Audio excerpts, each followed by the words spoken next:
So here's how to optimize Wix website for mobile. It's quite simple and easy to do, but make sure to watch the full video so you don't miss out on any important steps. So first, what you need to do is to open any browser in your system and log into Wix. Now I am in my Wix website dashboard. Click Edit Site on the top right corner. This is Wix Website Editor for desktop.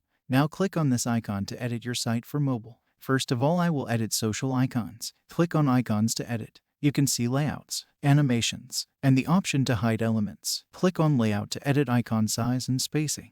Now adjust social icons and menu. Then click Edit Menu and set them like this. You can increase and decrease text size from these two icons. Click on Settings to edit your font size and color. Click Hide Element and you can show again from this eye icon, or you can also press Ctrl+C to undo change. Now I will adjust and edit this remaining text. Click on Animation and add an animation like this bounce in. Use these arrows to move sections up and down. You can add titles from this plus icons. Click on Link icon to add a link in your text. Double-click on the text and write your text. You can edit all sections like this. Image in the bottom is background image, and you can change this image from background. Let's try one more option from this plus icon. You can upload image from your computer, upload from social and Google accounts, or select from these free Wix images. Now let's check this mobile tool. This is Quick Action Bar for Contact. Back to top button to go to first section quickly when you scroll down. On the top right corner, click Publish and Done to save latest changes. This is how you can optimize Wix website for mobile.